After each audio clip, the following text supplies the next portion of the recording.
Assalamualaikum warahmatullahi wabarakatuh. Alhamdulillahi wahda wassalatu wassalamu ala rasulillah Muhammad ibn Abdillah wa ala alihi wa ashabihi wa atba'ihi wa ahli baitihi ajma'in amma ba'd.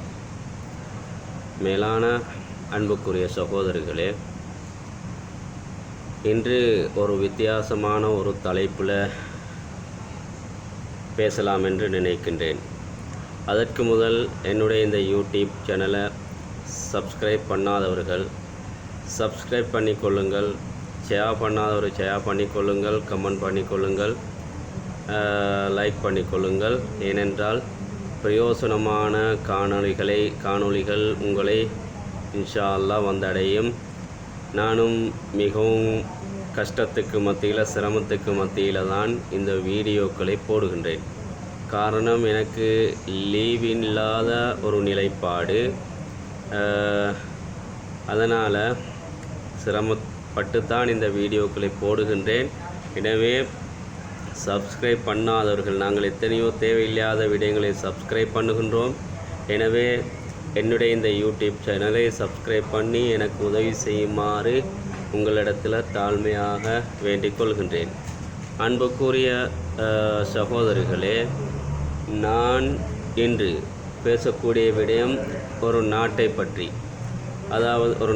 பற்றி.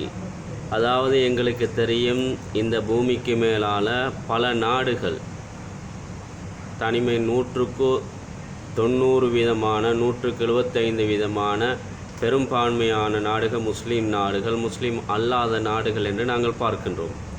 அரபிய நாடுகளை எடுத்துக்கொண்டால் 100% வீதம் முஸ்லீம்கள் வாழக்கூடிய நாடு. அதே போன்று முஸ்லீம்கள் பெரும்பான்மையாகவும் மாற்று மதத்தவர்கள் சிறுபான்மையாகவும் வாழக்கூடிய எத்தனையோ நாடுகள் இருக்கின்றது. அந்த நாடுகளுடைய வரிசையில் ஒரு சில நாடுகளை எடுத்துக்கொண்டால் ஒரே பெயரில் தான் வந்து கொண்டிருக்கின்றது. உதாரணமாக Pakistan, Tajikistan, Afghanistan, Uzbekistan, Kyrgyzstan, அது போன்ற பல நாடுகள் இருக்கின்றது. அந்த நாடுகளில் நான் தஜிகிஸ்தான் என்று சொல்லக்கூடிய நாட்டை மாத்திரம் பேசுவதற்கு வருகின்றேன். அதாவது இந்த தஜிகிஸ்தான் என்று சொல்லக்கூடிய நாடு 1924 சோவியத்தின் உஸ்பெகிஸ்தான் குடியரசுடன் இது இணைக்கப்பட்டது. பின்னர் 1929 சோவியத்தின் தனியான குடியரசாக ஆக்கப்பட்டது. 1980களில் நான் பின்னால் பேசக்கூடிய விடயம்தான் முக்கியமான விடயம். அந்த முக்கியமான விடயத்தை பேசுவதாக இருந்தால் இதனுடைய ஆரம்பத்தை பேசியாக வேண்டும். அதனால் இந்த காணொளி முழுக்க கேட்டால் என்னத்தை பேசப் போகின்றேன் என்று உங்களுக்கு தெரியும், எதை பற்றி பேசப் போகின்றேன் என்று உங்களுக்கு தெரியும். 1980களில் இறுதியில் தஜிக் தேசியவாதிகள் அதிக உரிமை கேட்டு போராட ஆரம்பித்தனர். சோவியத் ஒன்றியத்தின் கலைப்பின் பின்னர் 91 தஜிகிஸ்தான் விடுதலையை அறிவித்தது. இந்த சோவியத் யூனியனில் இருக்கக்கூடிய நாடுகளை எடுத்துக்கொண்டால் 15 நாடுகள் அந்த சோவியத் யூனியனில் அங்கம் வகிக்கின்றது. அந்த 15 நாடுகளில் ஒன்றுதான் இந்த தஜிகிஸ்தான் என்று சொல்லக்கூடிய நாடு.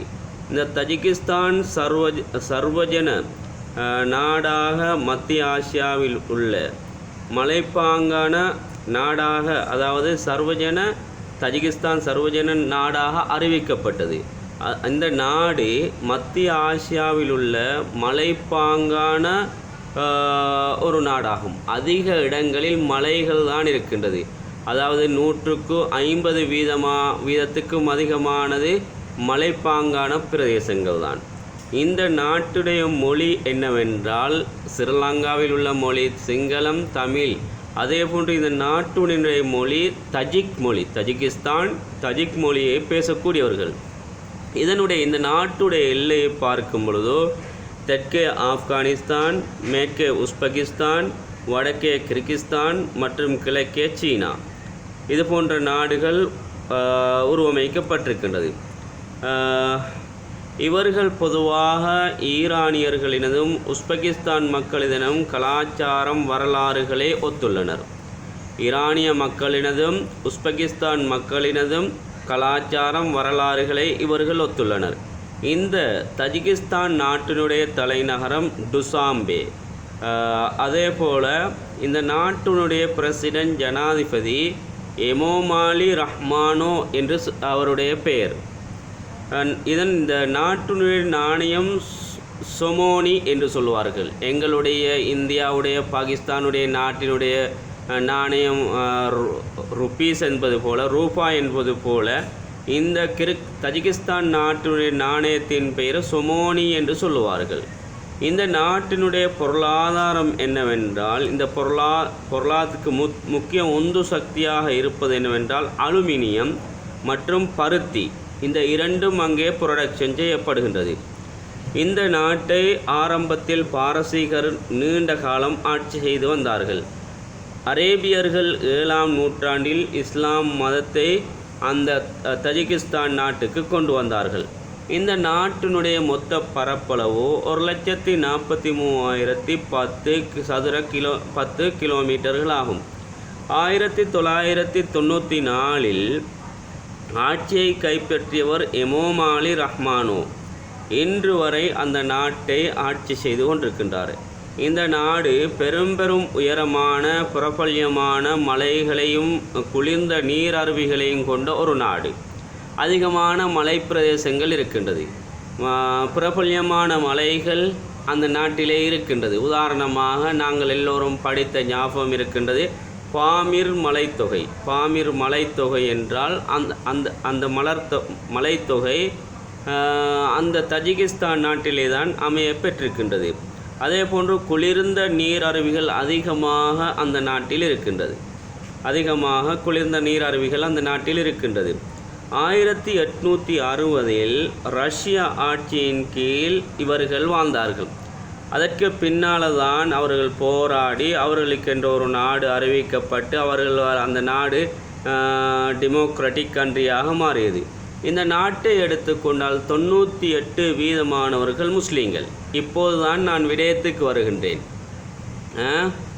அந்த நாட்டை எடுத்துக்கொண்டால், தஜிகிஸ்தான் நாட்டை எடுத்துக்கொண்டால், அந்த நாட்டில் 98% வாழக்கூடிய பெரும்பான்மையானவர்கள் முஸ்லீம்கள். ஆனால் அந்த நாட்டில் இருக்கக்கூடிய ஆண்கள் தாடி வளர்ப்பதற்கு தடை, பெண்கள் ஹிஜாப் அணிய தடை, பாதைகளில் உலாவி சந்தோஷமாக இருக்க தடை, முஹம்மது என்ற பெயர் சூட்ட தடை, இஸ்லாமிய பெயர்கள் ரிஜிஸ்ட்ரேஷன் பண்ண தடை. 96% முஸ்லீம்கள் உள்ள நாட்டிலே இஸ்லாத்தை பின்பற்ற தடை. 2005இல் இஸ்லாத்தின் அடிப்படை அம்சங்களில் அந்த நாட்டுடைய ஜனாதிபதி எமோமாலி ரஹ்மானோ கை வைக்கின்றார். பெண் குழந்தைகள் ஹிஜாப் அணிந்து பாடசாலைக்கு உள்ளே வந்தால் அவர்களை எடுக்கக்கூடாது என்று முதலாவது தடையை விதிக்கின்றார். அதற்கு பின்னால் 18 வயதிற்கு கீழ் உள்ள குழந்தைகள் மஸ்ஜிதுக்கு வருவதாக இருந்தால் அவர்கள் அவருடைய பெற்றோருடைய அனுமதியுடன் தான் அந்த குழந்தைகள் பள்ளி வாயிலுக்கு வர வேண்டும் என்ற ஒரு தடையை போடுகின்றார். கண்ணியத்துக்குரியவர்களே, 2016ஆம் ஆண்டு, அதாவது இதற்கு அவர் சொல்லக்கூடிய காரணம் என்னவென்றால், டெரரிசத்துக்கும் அதாவது பயங்கரவாதத்துக்கும் தாடிக்கும் தொடர்பு இருக்கின்றது, அதனால தான் நாங்கள் இந்த தாடியை எதிர்க்கின்றோம் என்று முதலாவது ஆண்களுடைய தாடியை வலிக்கின்றார். 2016ஆம் ஆண்டு என்ன செய்கின்றார்? பயங்கரவாதம் அதாவது டெரரிசத்துக்கும் இந்த தாடிக்கும் தொடர்பு இருக்கின்றது என்று சொல்லி, அதாவது 2000க்கும் அதிகமான ஆண்களுடைய தாடியை பலவந்தமாக வலிக்கின்றார்கள். கண்ணியத்துக்குரியவர்களே, 2017இல் மஸ்ஜிதுகள் மூடப்படுகின்றது. அதாவது 1930க்கும் அதிகமான மஸ்ஜிதுகள் மூடப்பட்டு அந்த மஸ்ஜிதுகள் கிளப்புகளாகவும் மெடிக்கல் சென்டராகவும் ஆக்கப்படுகின்றது. அதே போன்று எந்த அளவுக்கு என்றால், அந்த நாட்டில் இருக்கக்கூடிய அதாவது இஸ்லாமிய கலாச்சாரங்களை விழுமியங்களை இஸ்லாமிய சட்டத்திட்டங்களை அறிவிக்கக்கூடிய ஒரு சபை தான் தாருல் இஃப்தா. அந்த தாருல் இஃப்தாவை சந்திக்கின்றார்கள். அவர் எங்களுடைய நாட்டில் ACJO அகில இலங்கை ஜமியத்துல் உலமா இருப்பது போன்று அல்லாஹ் பாதுகாக்க வேண்டும். எங்களுடைய இந்த நிறுவனங்களை எங்களுடைய நாட்டிலும் இது போன்ற அவலங்கள் வராமல் முஸ்லீம்களையும் இஸ்லாத்தையும் எங்களுடைய மஸ்ஜிதுகளையும் அல்லாஹ் பாதுகாக்க வேண்டும். அவர்கள் என்ன செய்கின்றார்கள், அந்த நாட்டில் இருக்கக்கூடிய தாருல் இஃப்தா அவர்களை சந்திக்கின்றார்கள், அதனுடைய தலைவரை சந்திக்கின்றார்கள். சந்தித்து என்ன சொல்லுகின்றார்கள், அழுத்தம் கொடுக்கின்றார்கள், ப்ரெஷர் கொடுக்கின்றார்கள். பெண்கள் பள்ளிவாசலுக்கு வருவது ஹராம் என்ற பத்துவாவை நீங்கள் கொடுக்க வேண்டும். பெண்கள் எப்படி பள்ளிவாசலுக்கு போது ஹராமாகும்?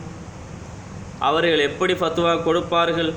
அழுத்தம் கொடுக்கின்றார்கள், ப்ரெஷர் கொடுக்கின்றார்கள். நீங்கள் அறிவித்துத்தான் ஆக வேண்டும், பெண்கள் பள்ளிவாசலுக்கு வருவது ஹராம் என்ற ஃபத்வாவை கொடுக்க வேண்டும் என்ற அழுத்தம். அங்கு இருக்கக்கூடிய சேனல்களுக்கும் அழுத்தம் கொடுக்கின்றார்கள். ரேடியோ சேனல், டிவி சேனல், இவைகள் அனைத்துக்கும் அழுத்தம் கொடுக்கின்றார்கள். இஸ்லாத்துக்கு எதிரான நச்சு கருத்துக்கள், இஸ்லாத்துக்கு எதிரான விடயங்களை நீங்கள் தொலைக்காட்சிகளிலும் ரேடியோக்களிலும் ஏனைய சேனல்களிலும் நீங்கள் வழங்க வேண்டும். இஸ்லாத்துக்கு எதிரான நச்சு கருத்துக்களை வழங்க வேண்டும் என்று அவர்களை ப்ரெஷர் பண்ணுகின்றார்கள், அழுத்தம் கொடுக்கின்றார்கள். 2015ஆம் ஆண்டு ஹிஜாப் கல்வியுடைய அடையாள சின்னம் கிடையாது. ஹிஜாப் என்பது கண்ணியத்துக்குரியவர்களே, குர்ஆன் ஹதீஸ் என்ன சொல்லுகின்றது? ஹிஜாப் என்பது மானத்தை பாதுகாக்கக்கூடியது. ஹிஜாப் என்பது கண்ணியமான ஒரு ஆடை.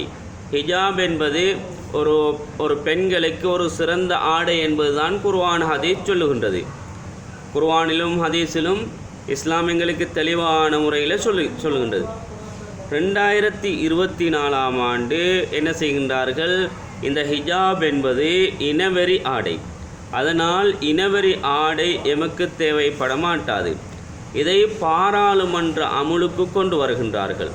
அந்நாட்டு ஜனாதிபதி எமோமாலி ரஹ்மானோ என்று சொல்லக்கூடியவர் பாராளுமன்றத்துடைய சட்டங்களுக்கு கொண்டு வருகின்றார். கண்ணியத்துக்குரியவர்களே, இதன் தலைவர், பாராளுமன்றத்துடைய தலைவரும் அவருடைய மகன்தான். இவர் என்ன செய்கின்றார், இந்த சட்டத்தை கொண்டு வந்து அமுல்படுத்துகின்றார். ஹிஜாப் பெண்களுக்கு அணிய முடியாது. ஹிஜாப் அதாவது பயங்கரவாத இனவரி ஆடை என்று அவர் அமுல்படுத்துகின்றார்.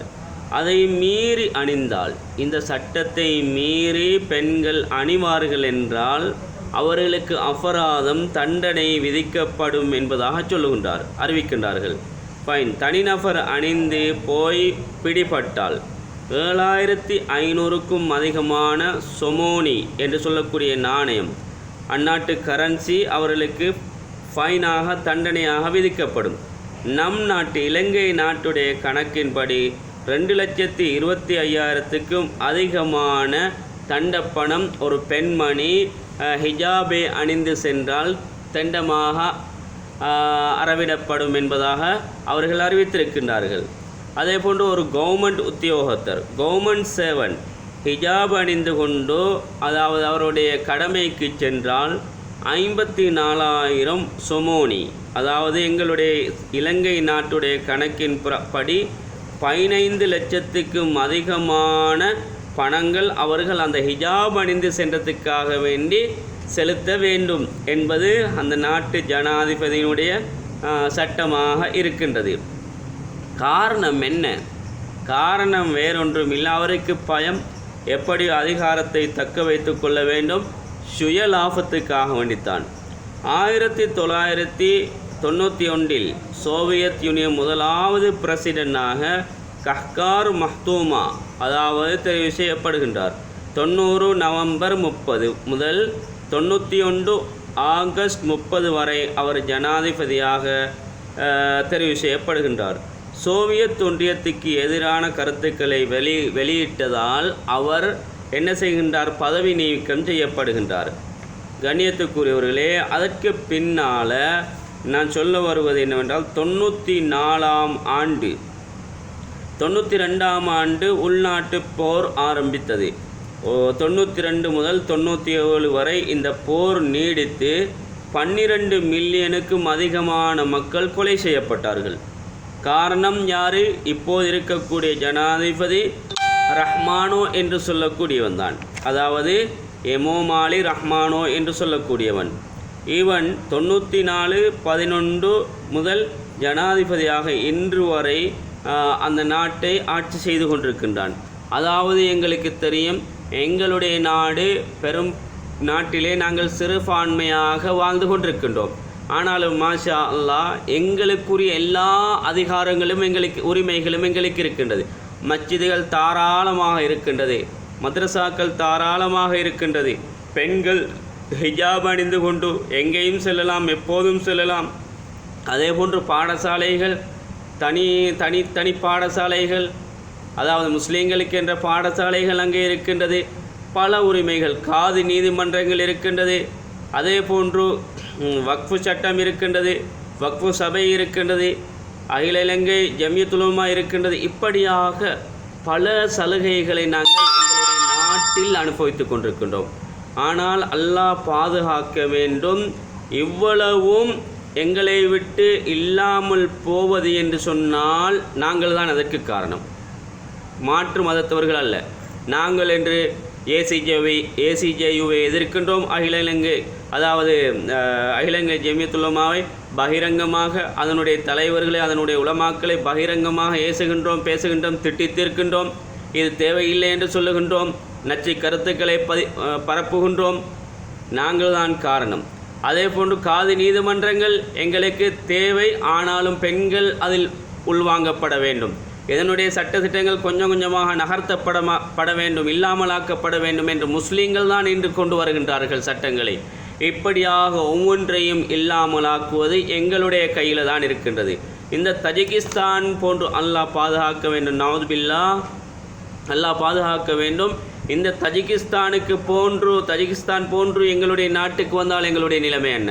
தாடி வைக்க முடியாது, தொப்பி போட முடியாது, இஸ்லாமிய அடையாள சின்னங்களை உடுக்க முடியாது, ஹிஜாப் அணிய முடியாது, பெண் பிள்ளைகள் பாடசாலைக்கு ஹிஜாப் அணிந்து செல்ல முடியாது. இப்படியாக பல சட்டங்கள் அல்லாஹ் பாதுகாக்க வேண்டும். அந்த ஜனாதிபதியுடைய இறுதி நிலைமை என்னவாகும்? அதாவது எங்களுக்கு தெரியும், துருக்கியுடைய ஆரம்பகால பெயரை இப்போது மறந்துவிட்டேன். அவருடைய கடைசி நிலைமை என்ன? அவருடைய கடைசி நிலைமை இல்லை, புழு வடிந்து தான் அவன் செத்தான். அதே போன்றுதான் இப்போது இந்த தஜிகிஸ்தான் நாட்டுடைய ஜனாதிபதிக்கும் இன்ஷா அல்லாஹ் இப்படியான ஒரு தண்டனை வர வேண்டும் என்று நாங்கள் துஆ செய்ய வேண்டும். ஏன்? அவன் ஒரு இஸ்லாமியனாக இருந்து கொண்டு இஸ்லாத்தை எதிர்க்கின்றான்.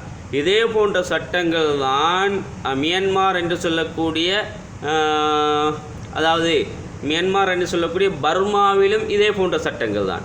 பெண்கள் ஹிஜாப் அணிய முடியாது, பெண்கள் அவருடைய தலையை மறைக்க முடியாது, பெண்களுடைய ஆடையை உடுக்க முடியாது, பெண்களுடைய முஸ்லீம்களுடைய பெயர்களை வைக்க முடியாது. அவர்களுடைய பெயரை கேட்டால் சொல்லுவார்கள் கியோ என்று சொல்லுவார்கள், மின்மின் என்று சொல்லுவார்கள். ஏன் என்று என்னோடு பலர்கள் வேலை செய்தார்கள். நான் கத்தாரில் வேலை செய்யும் பொழுது பலர்கள் வேலை செய்தார்கள். காரணம் கேட்கும் பொழுதோ அவர்கள் அந்த நாட்டு அரசாங்கம் தடை செய்திருக்கின்றது. இன்று வரைக்கும் அவர்களுக்கு எதிரான பிரச்சனைகள், சிறுபான்மைக்கு எதிரான பிரச்சனைகள். அதனால் கண்ணியத்துக்குரிய என் அன்பின் இஸ்லாமிய சகோதரர்களே, இலங்கை வாழ் மக்களே, எங்களுக்கு அல்லாஹ் அதிகமான உரிமைகளை தந்திருக்கின்றான், அதிகமான சலுகைகளை தந்திருக்கின்றான். அதிகமான சலுகைகள் இருக்கின்றது. அந்த உரிமைகள், சலுகைகள் அனைத்தையும் இல்லாமலாக்குவதென்றால் எங்களுடைய கைகளால் தான். எனவே லஹரல் ஃபசாது ஃபில் பர்ரி வல் பஹர் பிமா கஸபத் ஐதின்னாஸ். எனவே எங்களுடைய கைகளால் எங்களுக்கே நாங்கள் அநியாயம் செய்யக்கூடாது. இதே போன்று தஜிகிஸ்தான் நாட்டை போன்ற சட்டங்கள் எங்களுடைய நாட்டில் வந்தால் எங்களுடைய நிலைமை என்ன? பெயர்கள் மாற்ற வேண்டும். முகமது என்ற பெயரை கூட வைக்க முடியாது, இஸ்லாமிய பெயர்களை வைக்க முடியாது. அதனால் நாங்கள் எங்களுக்கு தந்திருக்கக்கூடிய எல்லா வரப்பிரசாதங்களையும் நாங்கள் பாதுகாக்க வேண்டும். நாங்களாகவே அடுத்தவர்களுக்கு சொல்லிக் கொடுத்து எங்களுக்கு காதி நீதிமன்றங்கள் தேவையில்லை, எங்களுக்கு வக்ஃபு சட்டங்கள் தேவையில்லை, எங்களுக்கு ஏசிஜேயு தேவையில்லை. எங்களுக்குள்ளே இருக்கக்கூடிய பிரச்சனையை நாங்கள் உள்ளதான் பார்த்து கொள்ள வேண்டும். இன்று பகிரங்கமாக ஏசிஜேவை திட்டித்திருக்கின்றார்கள், பகிரங்கமாக காதி நீதிமன்றங்களை. காதியார்களுடைய பிழைகள் இருக்கலாம், காதிமார்களுடைய பிழைகள் இருக்கலாம். அதனால் காதி நீதிமன்றம் தேவையில்லை என்ற முடிவுக்கு வர முடியாது. காதியார்களை மாற்றலாம், காதியார்களை தேவையில்லை என்றால் அவர்களை மாற்றலாம். அதனால் காதி நீதிமன்றங்கள் தேவையில்லை என்ற முடிவுக்கு நாங்கள் ஒருபோதும் வர முடியாது. எனவே எங்களுடைய நாட்டில் மாஷா அல்லாஹ் நாங்கள் 8 வீதம் 10 வீதம் முஸ்லீம்கள் தான் அதிகமான உரிமைகள் மாஷா அல்லாஹ் அதிகமான சலுகைகளை அனுபவித்து கொண்டு வருகின்றோம். எனவே மௌத்து வரைக்கும் கியாமம் வரைக்கும் அந்த சலுகைகள் எங்களுடைய பிள்ளைகளும் எங்களுடைய அதாவது ஜெனரேஷன் பை ஜெனரேஷனாக அந்த சலுகைகளை அனுபவிப்பதற்கு நாங்கள் தான் காரணமாக இருக்க வேண்டும் என்று சொல்லி நான் இந்த உரையை முடிக்கின்றேன். வஆஹிரு தஅவானா அனில் ஹம்துலில்லாஹி ரப்பில் ஆலமீன். கட்டாயம் இந்த உரையை முழுக்க கேட்டு பயன்பெறுங்கள். அடுத்தவர்களுக்கும் ஷேர் பண்ணுங்கள். அடுத்தவர்களுக்கும் இன்ஷா அல்லாஹ் இந்த விடயத்தை சப்ஸ்கிரைப் பண்ணுங்கள். ஜஸாக்குமுல்லாஹ் ஹைர். அஸ்ஸலாமு அலைக்கும் வரஹ்மத்துல்லாஹி வபரகாத்துஹு.